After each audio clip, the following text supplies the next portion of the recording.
Alright, this is James Armstrong, and I'm going to talk to you guys about Cut the Rope. I'm going to talk about the game physics of Cut the Rope. So Cut the Rope is a simple mobile game that is based on Box2D, which is an open source 2D physics engine that we recently used for Angry Birds. And so I kind of having a better understanding of how all the systems of Box2D can be used to create interesting gameplay mechanics that are based on physics kind of gives a better insight into how to approach all the problems in Cut the Rope and how these can all be implemented using Box2D and using all the tools provided. So let's jump right in. This is our little space alien dinosaur monster. He's the sort of main character of Cut the Rope. So what is Cut the Rope about? You have a ball of candy in every stage, and you're trying to get that ball of candy to Am. He loves to eat candy. And you do this by slinging this candy around on ropes, basically. And so the candy hangs from the ropes, and you can swing the candy from one rope into another rope, and it can be attached to multiple ropes at the same time. You can have a rope pulling it one way, a rope pulling it another way. You cut one rope, it'll swing to the left. You cut the other rope, it'll swing to the right. I guess this ball is very sticky. It sticks to all of the ropes. So the gist is that you can manipulate how it swings around on these ropes by cutting these ropes at the appropriate times. Hence, cut the rope. Cutting the rope is the main way that you can directly affect the momentum of the candy, because most of its force is obviously gravity, but from gravity that's translated into a centrifugal force on these ropes as it swings, because these ropes have specific anchor points that do not move. So, this candy will just swing from the end of this rope, and that just generates a centrifugal force. And that's where most of the action is really happening. And that's pretty much all handled by Box2D already, right? It just has a static anchor point, and the rope has a set length, and it'll just swing naturally. The effect of gravity will always be acting on it. That's pretty much handled very easily by Box2D. I'm going to be talking about a few more advanced features, though. So in this game, there are a few other features, including rope elasticity, which is to say that these ropes can be stretched. And when they're stretched, they behave differently, and kind of understanding what's really happening there. And then also there are bubbles, which lift your candy upwards. And so they obviously kind of change the way gravity works. So how does that happen? And then there are whoopee cushions, which is what I'm calling them. You just press on these things and you blast out air to push things that are nearby. So it's one of the few ways you can directly apply a force in the game, because normally all you can do is cut ropes. And then there are sliders, which are certain ropes. Their anchor points, the static anchor point of the rope, can be moved directly, slid from right to left. That's a slider. So that's the second way that you can directly apply a force in the game, is by yanking the slider to one side or the other. So, rope elasticity, what's it about? So the ropes stretch whenever they're under a lot of tension. Whenever they're being pulled away from their anchor with enough force, they will be stretched out. You can clearly see that they change. They turn red, and they also pull much harder. They are physically different whenever they are red, because they're pulling much harder. And so whenever that tensile force that's causing it to be stretched is released, it will snap back with a ton of force, and it basically flings the candy. It's like a slingshot almost. So this can actually usually only be done in a situation like in this picture, where two other ropes are holding it in that position. But it is possible for other stimuli in the game, such as whoopee cushions I'll talk about later, to cause a rope to temporarily stretch beyond its limit, turn red. I've seen it happen. It's hard to do, but ropes are always passively elastic. So what I think is happening there is that basically the rope has a pullback force that always pulls towards its anchor. And that pullback force is calculated based on how far the candy is from the anchor, right? That's the vector from the candy to the anchor. So, depending on how far the candy is, and if the candy is not farther away than the length of the rope, then the pullback force is 0.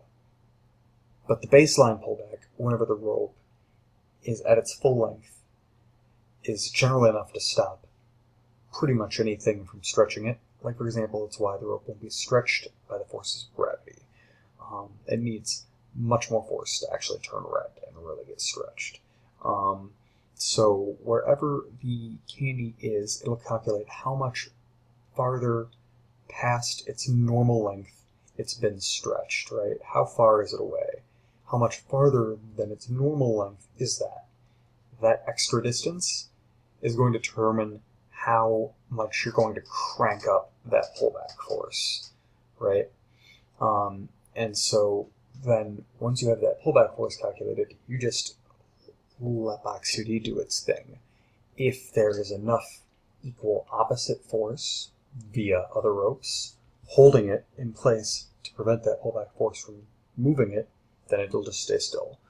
If there isn't enough equal and opposite force, then it's going to get snapped back towards the anchor, and as it moves, it will recalculate the pullback force, and eventually it'll slow down, right? Eventually that pullback force will relax, and the rope will no longer be in tension.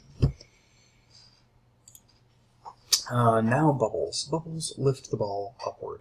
They float on up. You can lose the game by making your ball go up off of the screen. Just like if the ball falls down through the bottom of the screen, you lose.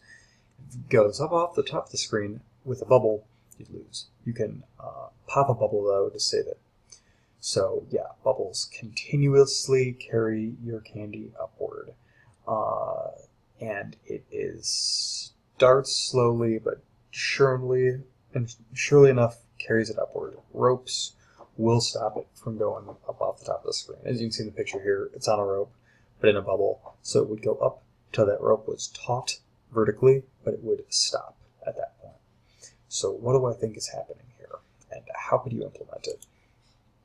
I think that the bubble actually reverses gravity. It doesn't just make gravity no longer pull the candy downward, but it actually sort of applies an inverse gravity to it. It's actually a force, I think. It doesn't just set an upward velocity of your candy, but it's a steady force. It starts out slow, and it accelerates upward. It steadily increases in speed as it moves up to the top of the screen.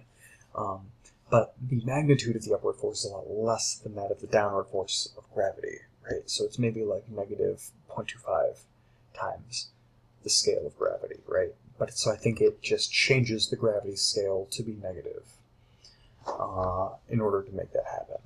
And so it just works really the same way with the rope. You know, the rope can hold it down against the force of inverse gravity, just as well can hold it up against the force of positive gravity.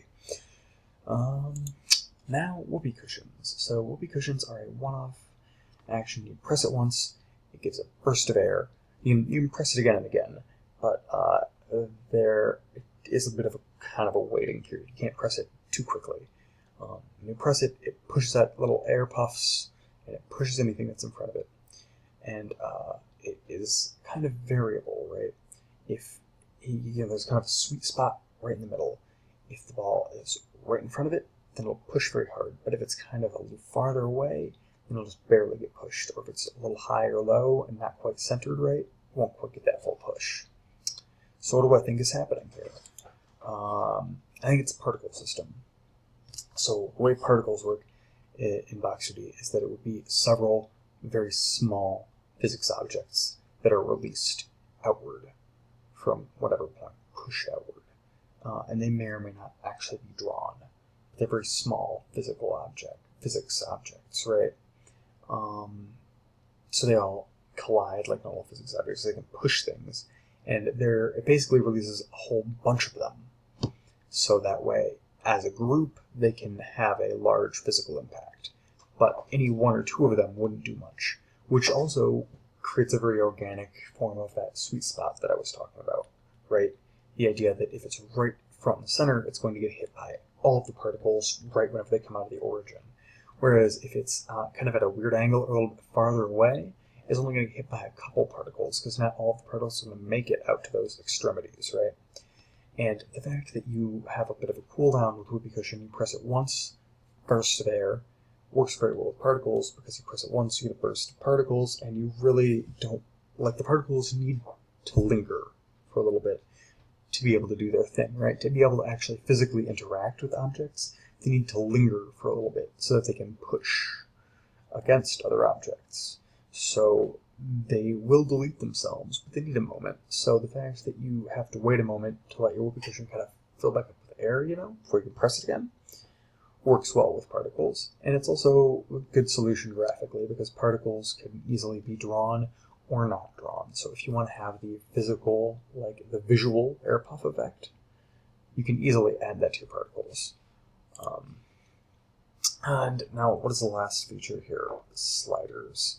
So how do sliders work? Sliders are the anchors for the rope, and they can be moved left and right, and as you move a slider to left or right, you basically bind that rope's radius to the anchor point, right? So like whatever that rope's effective range is doesn't change, but this, the radius of that rope's, domain doesn't change, but the origin of that rope's domain changes. So it's, the domain of the rope is what that rope can reach. And it cannot reach the same things necessarily as you move the anchor.